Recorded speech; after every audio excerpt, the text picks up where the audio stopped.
We are all really very happy mood. Shekhar Garu has given a fantastic film.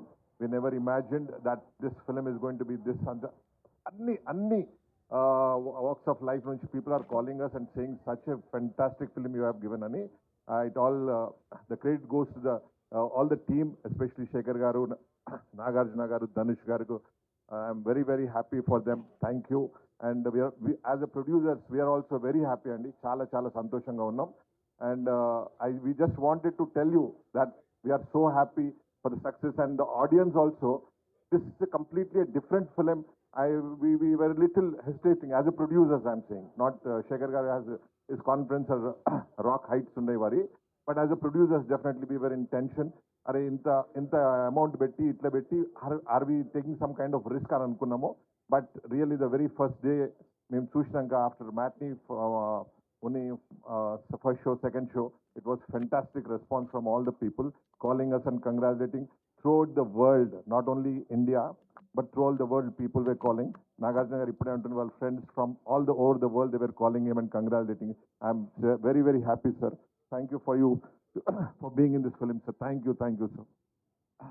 And Shekhar, you have done really a fantastic thing, sir. మీరు ఏమైనా questions ఉంటే please ask us. ఈ late అయింది, press వాళ్ళకి ఎప్పుడు wait చేపివద్దు. I'm very sorry. వాళ్ళకి sorry చెప్పాలి కదా సార్, ఇంతసేపు వెయిట్ చేపించినాం. ఎవరు అడగలేదు కానీ చెప్పాలి. అది ఇదేదో ఎప్పుడు లేట్ చేయకూడదు అంటున్నాను. అది ఎవరికి వెయిట్ చేయకూడదు లైఫ్లో. ఇది పెద్ద super hit. Thank you very much ఆడియన్స్కి, ప్రెస్ వాళ్ళకి. I'm very happy. నాకు డే 1 నుంచి స్టోరీ పైన చెప్పినప్పుడే సార్కి నేను సూపర్ హిట్ చెప్పాను. Is a great director and I think future also he will be taking out all super hits only. And నిన్న సెకండ్ షోకి అయితే అసలు మైండ్ బ్లోయింగ్గా ఉంది. Everywhere shows increase fulls. ఈరోజు కూడా టెరిఫిక్ బుకింగ్ ఉంది. నాకు తెలిసి ఇది డే బై డే గ్రో అవుతుంది సినిమా, కానీ ఎక్కడ తగ్గదు. And I want all your support also. Thank you audience, thank you press. Thanks a lot. Sorry అండి కొంచెం డిలే అయిన దీనికి. సినిమా చూసుకుని అన్వైండ్ అవుతున్నాను. అయితే చాలా ఎమోషనల్ టైం నాది యాక్చువల్లీ ఇది. when I ఫస్ట్ స్టార్టెడ్, ఇప్పుడు ఏదైతే చూస్తున్నారో మీరు, ఫస్ట్ డేనే ఇది ఒక ఫస్ట్ నుంచి మేము తీసి జెనిసిస్ దీన్ని పుట్టినప్పటి నుంచి, అదే దీని స్టోరీ కథగా పుట్టినప్పటి నుంచి ఇది ఒక పెద్ద రియల్గా తీద్దాము, హాలీవుడ్ స్థాయిలో తీద్దాము, అంత బాగా తీద్దాము, రియల్ లొకేషన్స్లో తీద్దాము, బాంబేని ఎవరు చూపించినట్టు విధంగా చూపిద్దాము అని అని ఆశ. దెన్ స్లోలీ అలానే నాగార్జున గారి దగ్గరికి వెళ్ళాము. అంటే ఇలాంటి స్క్రిప్ట్ ఉంది సార్, నాకు ఇంకా గుర్తుంది సార్, మేము డెఫినెట్గా ఇది ఒక సూపర్ రేంజ్లో ఒక సరికొత్త ఎక్స్పీరియన్స్ తోటి చేస్తామని చెప్పాను యాక్చువల్లీ. ఈ said do it. And every time I feel, ఎప్పుడైనా మేము తప్పుడు అడుగులు వేస్తున్నప్పుడైనా ఆయన ఆయన ఆయన ధైర్యం ఇచ్చి చేయండి అన్నట్టు. అది same thing with Dhanush also. అలానే ఈ జర్నీలో డబ్బులు పెరుగుతున్నాయి, మనకి అవుట్ ఆఫ్ రీచ్ బడ్జెట్ ఎక్కువ అవుతుంది ఇట్లా అనుకున్నప్పుడు కూడా, నేను ఎక్కడైనా ఈ కథకి కొంచెం ఏమైనా కాంప్రమైజ్ అవ్వాలనుకున్నప్పుడు మా టీం వాళ్ళు, లేదు ఇది గొప్ప సినిమా ఇలానే చేయాలి అని చెప్పిన నా team members, especially Chaitanya Pingali, Suri, Ajay, core people always reassuring that, అంటే ఇది సామాన్యమైన సినిమా కాదు యాక్చువల్లీ. అంటే నేను అన్నమాట ప్రీ రిలీజ్కి సరస్వతీదేవి తల చూస్తుంది అనేది, దట్ ఈస్ ద ట్రూత్. ఎందుకంటే నేను చేసిన సినిమాలో I think this is the one of the finest and honest and true film.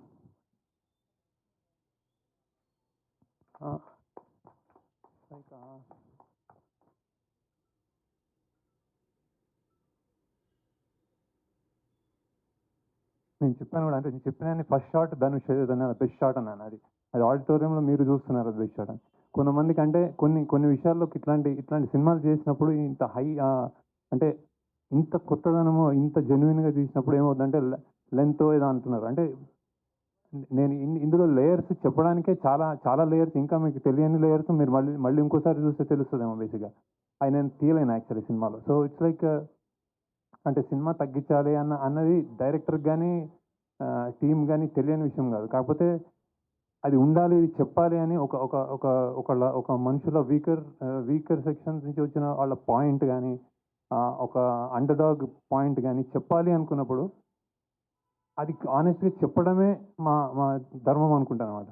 ఇది ఇప్పటిదాకా మీరు ఇచ్చిన స్థాయి, నాకు మీరు ఇప్పుడు వచ్చిన యునానిమస్ రిపోర్ట్ కానీ, అంటే నేను అందరూ ఇచ్చేసారని నేను ప్రెస్లో ఏం చెప్పట్లేదు, కానీ బేసిక్గా నచ్చిన విధానం కానీ నాకు చాలా ప్రౌడ్గా ఉంది. అంటే ఈ స్థాయి మీరు ఇచ్చారనుకుంటున్నాను యాక్చువల్. లేకపోతే దీన్ని ఏదైనా తక్కువైనా కానీ మేము చాలా చాలా ప్రాబ్లంలో పడేవాళ్ళం. సో బేసిక్గా బట్ ఇంతగా మీరు ఇస్తే ఈ సినిమాకి స్థాయి అనేది, thank you, I really thank you. And then that I think the film deserves it. ఎన్నెన్నో లేయర్స్ నేను చూస్తున్నాను రెండు మూడు రోజుల నుంచి. ఎస్పెషల్లీ నాగార్జున గారి యాక్టింగ్ కానీ, ఆయన చనిపోయినప్పుడు జనాలు ఆడిటోరియంలో ఫీల్ అయ్యే విధానం కానీ, ధనుష్ యాక్టింగ్ కానీ, రష్మిక కానీ, జిమ్ సర్ఫ్ కానీ, true acting, true high production values, and చాలా మంచి టేకింగ్, డైరెక్షన్, ఇవన్నీ వస్తున్నాయి. బేసిక్గా ఐఎమ్ రియలీ ఇప్పుడే సింక్ అవుతుంది నాకేం, అంటే బాక్స్ ఆఫీస్ వాట్స్ హ్యాపెనింగ్ అనేది సునీల్ గారు అండ్ రామ్మోహన్ రావు మాట్లాడతారు. But I'm very proud of the film and I'm very happy about the film. So thank you for all the support and reviews మీకు నచ్చినందుకు. నాకు తెలిసి ఈ సినిమా ఒక complete film. So it's like, మళ్ళీ మాట్లాడదాం, నాకు గుర్తు రావట్లేదు యాక్చువల్లీ, బ్లాంకింగ్ అవుట్.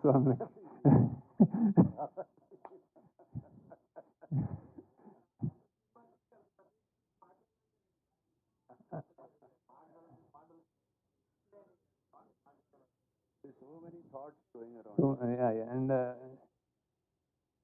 అండ్ ఒక 150 200 రూపాయలు ఇచ్చేవాడు కానీ 150 ఇచ్చేవాడు కానీ నాకు రేటు కూడా తెలియదు సరిగ్గా.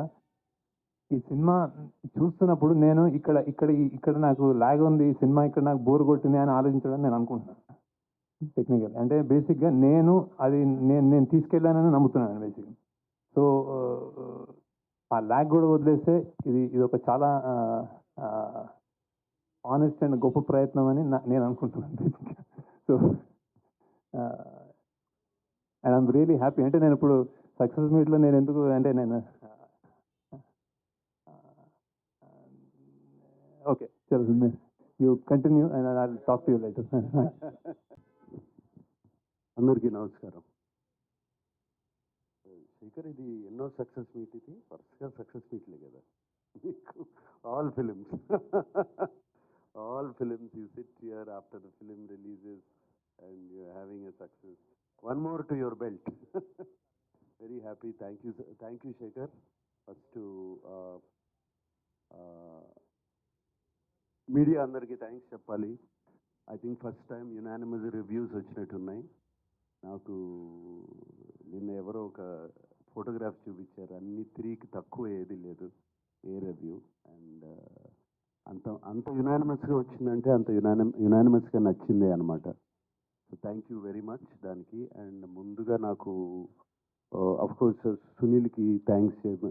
Like family to me always. సునీల్తో ఎప్పుడు ఫ్యామిలీ. సినిమా చేసినా చేయకపోయినా ఏదో ఒకటి ఉంటుంది మాకు.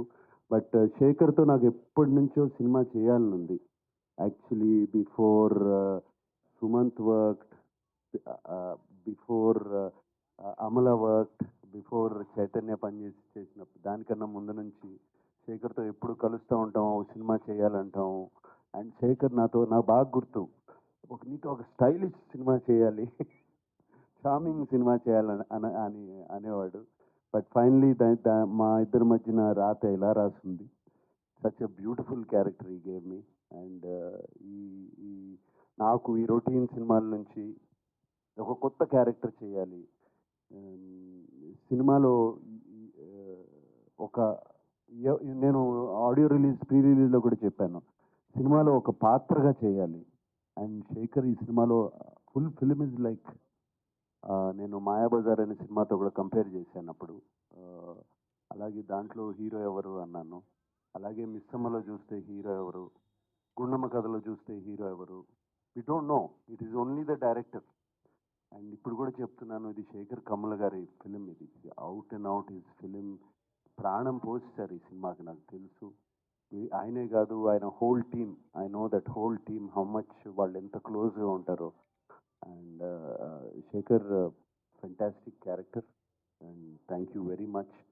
నా గురించి ఆలోచించారు. And waiting for the next film again to do with you. అది మీరు కెరీర్లో అద్భుతమైన పాత్రలు చేశారు. That is the reason you could continue for so long in the career. ఈ సినిమాలో నాగార్జున గారు కాదు. అండ్ స్లైట్లీ హీరోయిజం ఉన్న క్యారెక్టర్ కూడా కాదు. చిన్న విలనిష్ టచ్ ఉంటుంది ఫిల్మ్లో, తర్వాత మళ్ళీ గిల్టీ క్యారెక్టర్ కింద టర్న్ అవుతుంది. లాస్ట్ ఫైనల్గా సాక్రిఫైజింగ్ రోల్గా ఎండ్ అయింది సినిమాలో. మీరు ప్రధానంగా ఈ క్యారెక్టర్ని ఎంచుకోవడానికి కారణం ఏంటి? What is your personal experience as an actor who has done N number of characters in the career? ప్రధానంగా ఈ క్యారెక్టర్ని ఎంచుకోవడానికి కారణం శేఖర్ కమ్ములనే. ఆయనతో పనిచేయాలి, ఆయన మీద ఉన్న నమ్మకం. ఎందుకంటే ఆయన సినిమాలు అన్నీ చూశాను, almost everything I have seen. ఆయన క్యారెక్టర్స్ని ఎంత బాగా జస్టిఫై చేస్తారో తెలుసు. ఈ కథ విన్నగానే నాకు అనిపించింది నాది మెయిన్ క్యారెక్టర్ అని. ఎవ్రీబడి నా చుట్టూ తిరుగుతున్నారు స్టార్టింగ్ నుంచి ఎండ్ వరకు. మేబీ స్క్రీన్ స్పేస్ ఇంకోళ్ళకి ఎక్కువ ఉండొచ్చు, but that is not the criteria. నాకు ఈ కథ వినగానే this is the Deepak's film from start to ending, కథ విన్నగానే. అండ్ శేఖర్ చెప్పినప్పుడు కూడా అలాగే చెప్పాడు నాకు. ఈ క్యారెక్టర్ ఆర్క్ చాలా బాగుంది. సో నాకు అది బాగా నచ్చింది. ఇప్పుడు జిమ్ సౌరభ్ గారి arc, gym Saurabh did a fantastic job. But ఇది ఆర్క్ ఒకటే వెళ్తుంది. అలాగే ధనుష్ గారిది ఇట్స్ ఓన్లీ 2. హోమ్లెస్, అక్కడ నుంచి ఎడ్యుకేట్ అవటం, మైండ్లో ఒక గిల్ట్ కాంప్లెక్స్ కానీ ఇది కానీ అది ఇది సాక్రిఫైజింగ్ కాంప్లెక్స్ కానీ ఏమీ లేదు ఆ క్యారెక్టర్. వెరీ ఇన్నోసెంట్ క్యారెక్టర్, ఒకటే గ్రాఫ్లో వెళ్తుంది, సింగిల్ లైన్లో వెళ్తుంది. నా క్యారెక్టర్కి శేఖర్ గారు 3 షేడ్స్ ఇచ్చారు యాక్చువల్గా. So they are 3 shades. So అందుకనే ఈ క్యారెక్టర్ బాగా నచ్చి చెప్పినగానే వెంటనే నేను చేశాను ఈ character. And it is proving on screen. నాకు వచ్చే కామెంట్స్ కానీ, మీడియా రాసిన కామెంట్స్ కానీ, ఫ్రెండ్స్ చెప్పే కామెంట్స్ కానీ, చూసిన వాళ్ళు కానీ, అండ్ ఫ్యాన్స్ కూడా బాగా ఎంకరేజింగ్గా ఉన్నారు. అండ్ కింగ్ ఇస్ కింగ్ అంటున్నారు. So very very happy. Chain king. ఏమండి శేఖర్ గారు, మీరు ఈ సినిమాలోని ఇంత పెద్ద బడ్జెట్, ఇంత పెద్ద స్టేక్ ఉన్న ఈ సినిమాలో నాగార్జున గారు చూపించకుండా రష్మిక గారిని ఏదో ఏడుస్తూ ప్లాట్ఫామ్ మీద ఇంట్రడక్షన్ ఇచ్చి, అండ్ ధనుష్ లాంటి హీరోని కూడా మీరు ఒక బిచ్చగాడిగా ఓపెన్ చేసి, ఇదంతా చేయడానికి what was your real inspiration behind this అండి? అంటే కథని నమ్మడం. హౌ డిడ్ జనరేట్ అని అడుగుతున్నాను. ఏదైనా ఇన్స్పిరేషన్ ఉందా మీకు ఈ కథ ఇలా చెయ్యాలని? ఏదండి దీని ఆ కథ పుట్టుక గురించి నేను ఏం చెప్పలేను. ఎందుకంటే నేను జనరల్గా అంటే ఏదో సినిమానా, ఏదో నవలా, ఏదో కథ చదివి చేశాను అని అనలేను నేను. Something it occurred. ఏదో చాలా ఈ దేశంలో కానీ ప్రపంచంలో కానీ చాలా డిస్పారిటీ ఉంది. అతి గొప్ప వాళ్ళు ఒకళ్ళు, అతి సామాన్యులు ఒకళ్ళు, మధ్య తరగతి వాళ్ళు ఒకళ్ళు, చాలా అంటే ఒక క్లాస్ డిఫరెన్సెస్ బాగా పెరిగిపోతున్న నేపథ్యంలో సంథింగ్ చెప్పొచ్చేమో అని ఒక థాట్ నుంచి పుట్టినది. అంటే అత్యంత గొప్పవాడికి అత్యంత పేదవాడు అండ్ మధ్యలో ఇంకో ప్రపంచం, ఇది చూపించే ఒక ఐడియా వచ్చి ఇది కథ పుట్టింది అలా. ఓకే, బట్ ఆ తర్వాత వీళ్ళందరూ అంటే నేను ఎవరికి చెప్పినా, నాగార్జున గారికి చెప్పినా కానీ, ధనుష్ చెప్పినా కానీ, రష్మికకి చెప్పినా కానీ ఇది స్క్రిప్ట్, ఇది పాత్రలు. ఇప్పుడు నేను దానికి యాక్చువల్లీ నేను డైరెక్టర్, నేను కూడా ఇంకా కథకి నేను కూడా ఒదిగిపోయాను. యాక్చువల్లీ నాకు ఆ కథ ఏం డిమాండ్ చేస్తే అలా వెళ్ళాం. సో అందుకే నేను చెప్తుంది షూటింగ్ కానీ, అందులో ప్రొడక్షన్ వాల్యూస్ కానీ, ఇది చాలా యూనిక్గా, చాలా డిఫరెంట్ ఎక్స్పీరియన్స్ ఎందుకు ఇస్తుందంటే ఆ కథ కావాల్సిందన్నీ చేస్తాం అనిపించి, అంటే ప్రతి ఒక్కళ్ళు ఇంక్లూడింగ్ మీ. సో అందుకే ఈ రిజల్ట్ యాక్చువల్లీ. బట్ వీళ్ళు ముగ్గురు ఇమేజెస్ ని కూడా మార్చేసి మీ క్యారెక్టర్ గా తయారు చేసుకుని సినిమా ప్రెజెంట్ చేస్తున్నప్పుడు రిస్క్ అనిపించలేదా మీకు? నాగార్జున గారు చూపించట్లేదు, ఆయనగా చూపించట్లేదు. అదే అంటే అదే ఇమేజ్ అనేది, స్టార్స్ కి ఇమేజ్ అనేది అన్నమయ్య చేసినప్పుడు ఇదే క్వశ్చన్ నాగార్జున గారిని అడిగితే ఏం ఆన్సర్ చేస్తారు, అదే ఆన్సర్ అనమాట ఇప్పుడు బేసిక్ అదే. సో ఇమేజ్ అనేది పాత్ర నుంచి వస్తుంది. ఆ పాత్రని ఎలా మనం ప్లే చేసాము, దానికి ఎంత పబ్లిక్ ఎంత అభిమానంగా చూసుకున్నారు అన్న దాని మీద నాగార్జున గారు, అన్నమయ్య అలా.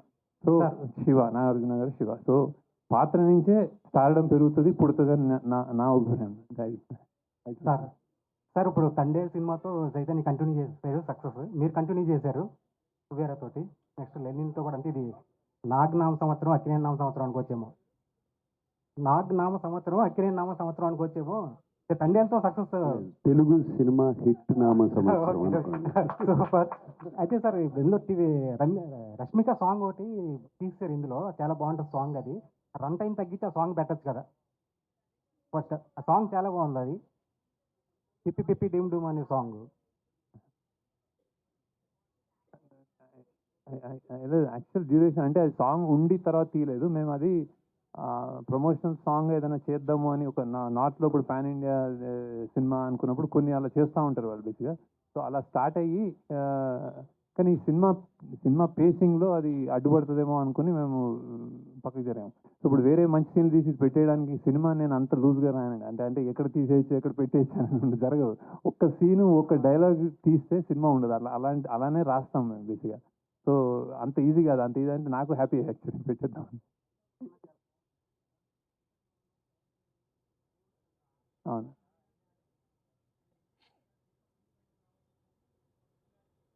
అవును అవును అదే లేదు అదే అదే అదే అదే అదే అదే అదే అదే. శేఖర్ గారు, సెకండ్ హాఫ్లో మిడ్వే ఏంటంటే ధనుష్ గారు ఒక టార్గెట్ పెట్టుకుంటారు. ఏంటంటే ఈ 10,000 కోట్లతో ఇన్ని సిటీస్లో ఉన్న మా వాళ్ళ జీవితాలు మార్చేయాలని చెప్పి అనుకుంటారు. టువర్డ్స్ ఎండ్ ఏంటంటే ఆ టార్గెట్ కాకుండా ఇప్పుడు విలన్ ఎలిమినేట్ చేస్తారు. ఇప్పుడు ఆయన టార్గెట్ అచీవ్ చేసే టైప్లో ఏదన్నా క్లైమాక్స్ ఆలోచించారా డ్యూరింగ్ రైటింగ్ ప్రాసెస్? లేదండి అంటే బేసిక్గా అతను అది దేవ పాయింట్ ఆఫ్ వ్యూలో అక్కడి నుంచి చెప్పిన కథ అది అక్కడికి. సో అతను రియాక్టివ్ మనిషి, అంటే సడన్గా అని నాకు అన్ని కావాలి చెన్నై మీ ఇంతమంది ఉన్నారని వెళ్తాడు బేసిక్గా. తర్వాత దానికంటే ఇంపార్టెంట్ నాకు ఆ అమ్మాయి బిడ్డ అనుకుంటాడు బేసిక్. సో మేము బతకడం ఇంపార్టెంట్ అన్న దానికి ఆ బతకనివ్వడేమో అన్న భయంతో అతన్ని ఎలిమినేట్ చేస్తాడు తప్ప ఈ డబ్బులంతా ఆల్రెడీ అంటే ఆల్మోస్ట్ వచ్చినట్టే. అది బేసిక్గా ఆ గోల్ కంటే ఇతను మమ్మల్ని బతకనివ్వడేమో అన్నది అతని. సునీల్ సార్, సార్ రిలీజ్ ముందు చాలా టెన్షన్గా ఉన్నారు. ఎందుకంటే మీరు ఎగ్జిబిటర్గా డిస్ట్రిబ్యూట్ ఏంటి ఇప్పుడేమనిపిస్తుంది? ఆ నర్వస్ నుంచి ఇప్పుడు కామనే మాకు. కానీ ఈసారి కొంచెం లాంగ్ ఉంది. 2-3 months నుంచి ఏ సినిమా ఆడలేదు. ఈ సినిమా వెరీ హ్యాపీ అందరికీ. నేను టెన్షన్లో లేను, ప్రెషర్లో. ఆ సెన్సార్ టెన్షన్, పని టెన్షన్లో ఉంటే వేరే టెన్షన్ ఏం లేదు. యూజువల్లీ నేను టెన్షన్ ఇస్తాను, తీసుకోను. ప్రాబ్లం ఇప్పుడు ప్రాబ్లం అయింది ఈ వర్క్ టెన్షన్. నేను సెన్సార్ అవ్వాలి, సార్ హెల్ప్ చేశారు. సార్ హెల్ప్ చేయలేదంటే నాగార్జున సార్ ఈరోజు పిక్చర్ ఈ టైంకి అయ్యేది కాదు. 100% సార్ హెల్ప్ చేశారు నాకు. సార్ అందరూ మాట్లాడుకుంటున్న ఒక మాట, ఈ టికెట్స్ గురించి జనాలు థియేటర్కి తీసుకురావడం గురించి చాలా ఓకల్గా మాట్లాడారు మీరు. బట్ లాస్ట్ మినిట్లో టికెట్ ప్రైస్ ఇంక్రీజ్ చేయాల్సి వచ్చింది. ఏం ఇంక్రీజ్ చేయలేదు. ఎక్కడ ఇంక్రీజ్? ఆంధ్రాలో 75 రూపీస్. 75 రూపీస్ చేయలేదు, 25-50 చేసాం. అక్కడ మరే తక్కువ ఉన్నాయి కొన్ని. ఓకే, మరే 100 రూపీస్ ఉంటే 150 రూపీస్ ఉంటే 175 చేశారు అంతే. 25 రూపీస్ మాక్సిమం చేశారు. ఎక్కడ టికెట్ ప్రైస్ 75 రూపీస్. ఇంక జియో అట్లా తీసుకున్నారు అప్ టు 75 రూపీస్ అని. ఎందుకంటే మేము అక్కడ అమ్ముతాం సినిమా. అమ్మితే డిస్ట్రిబ్యూటర్ ఏమంటాడు, అసలు కనీసం రేట్స్ లేవు, మేము ఎందుకు ఇవ్వాలి ఈ రేట్ అంటే దానికోసం తీసుకున్నాను. ఇక్కడ హైదరాబాద్లో ఏం పెట్టాం చూడండి, మల్టీప్లెక్స్లో 200, కొన్ని చోట్ల 250, కొన్ని single theatres 175, 150, B class C class 100 rupees, 110. ఎక్కడ పెంచలేదు చూడండి మీరు. బాగా రీజనబుల్గా పెట్టాం. ఓకే. అది దట్ ఏంటంటే మీలాంటి ఒక పెద్ద హీరో చాలా వల్నరబుల్ క్యారెక్టర్ కొట్టించుకున్నారు, తిట్టించుకున్నారు, లాస్ట్గా సాక్రిఫైస్ కూడా చేయాల్సి వచ్చింది. అంటే ఎటువంటి క్యాలిక్యులేషన్స్ ఏమీ లేకుండా. ఎవరు కొట్టలేదు అనుకుంటా. ఓకే, ధనుష్ గారు ధనుష్ వెనకాల చూసుకుంటాడు కదా. రైట్ సో దేనికి కూడా వితౌట్ ఎనీ క్యాలిక్యులేషన్స్. ఇప్పుడు చాలా మంది అంటారు కదా, ఏజ్ అప్రోప్రియేట్ రోల్స్ లేకపోతే డిఫరెంట్ రోల్స్ అన్నీ అంటారు కదా. You have done it everything actually. ఈ షిఫ్ట్ చాలా ఫ్రెష్గా ఉంది. హోప్ఫుల్లీ ఇంకా చాలా మంచి రోల్స్ వచ్చి మంచి రోల్స్తో కంటిన్యూ చేస్తారని వీఆర్ విషింగ్ సార్. ఎస్ నాకు ఇది ఒక ఈ షిఫ్ట్ కూడా నాకు ఇన్స్పిరేషన్. నాట్ దట్ నేను ఇటువంటి రోల్స్ చేద్దామని కాదు, బట్ చూస్తారు చేస్తే ఫ్రెష్ రోల్స్ చేస్తే audience is ready to receive it's the right role అనే ఒక కాన్ఫిడెన్స్ బాగా వచ్చింది. సో ఎటువంటి రోల్ అన్నా చేయొచ్చు అని. Looking forward sir. Yes, congrats. Thank you. అదే నేను ఎప్పటి నుంచో చేస్తున్నాను కదా. ఊపిరి అనే ఒక సినిమా చేశాను, గగనం అనే సినిమా చేశాను.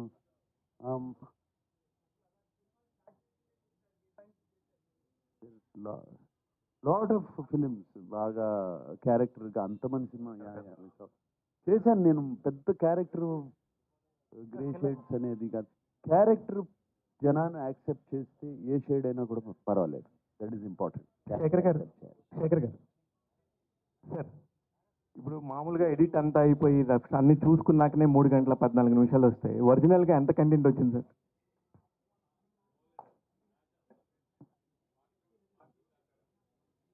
అంటే కాదు సార్, నా ఉద్దేశం వేరే కాదు. అంటే ఎక్స్పీరియన్స్ ఉండి 4 సంవత్సరాలకు ఒకసారి 3 సంవత్సరాలకు ఒకసారి వచ్చి ఒక మంచి సినిమా తీసే ఒక డైరెక్టరల్ సినిమా అనే చెప్పుకునే శేఖర్ కమ్ముల గారు ఇలాగా వస్తున్నప్పుడు ఎంత వచ్చింది అనేది నాకు ఒక అవుట్ ఆఫ్ ద క్యూరియాసిటీ. నేను 3 గంటల 15 నిమిషాలు ఎంజాయ్ చేశాను sir, thoroughly enjoyed. 3 hours sir, నేను కరెక్ట్గానే చూసాను.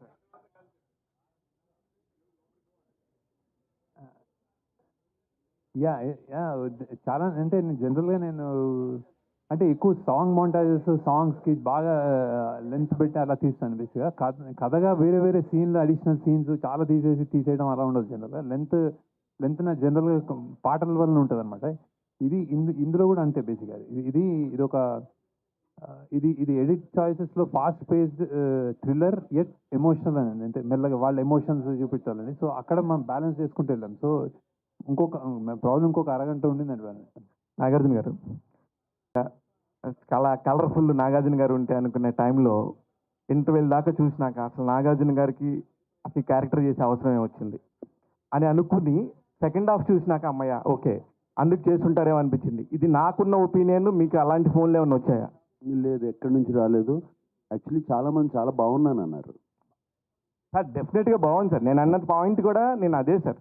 నేను అన్నది నేను బాగలేదని లేదు. నేను అంటే ఆయన రేంజ్ ఆఫ్ దానికి ఇప్పుడు మీరు సాక్రిఫైస్ చేస్తుంటారు. మీకు ఒక పక్కన పెయిన్ ఉంది, ఆ క్యారెక్టర్లో కనబడుతుంది. అది అవసరమా ఆయనకి అనే ఒక పెయిన్ ఉండిందండి నేను. అంటే మరి క్యారెక్టర్ ఒప్పుకున్నప్పుడు చేయాలి కదా, అది ఒప్పుకునే కదా చేసింది.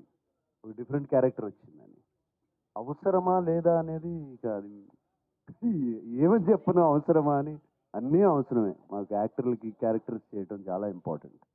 శేఖర్ గారు sir, first congrats sir. Thank you. Biggest block buster కొట్టారు. థ్యాంక్ యూ అండి. Thank you. సార్ అంటే ఈ సినిమాలో ఈ ఆయిల్ నిక్షేపాలు దొరకడం అనేది సినిమాలో మెయిన్ పాయింట్. రీసెంట్ టైమ్స్లో కూడా ఇండియాలో యాదృచ్ఛికంగా అరేబియా మహాసముద్రంలో ఆయిల్ నిక్షేపాలు దొరికినాయండి. సో దానికి అంటే మీరు చాలా అడ్వాన్స్డ్గా ఆలోచించి కథను తయారు చేసి ఉంటారు. బట్ ఇప్పుడు ఆ ప్రాసెస్ జరుగుతుంది ఇండియాలో. సో దానివల్ల ఇండియా ఆర్థిక వ్యవస్థ మొత్తం మారిపోయి చమురు మనం విదేశాల నుండి చమురు దిగుమతి చేసుకోవాల్సిన అవసరం లేకుండా పోయింది. సో ఈ పాయింట్కి మీకు అసలు ఎలా అనిపిస్తుంది ఇప్పుడు అలా జరగటం?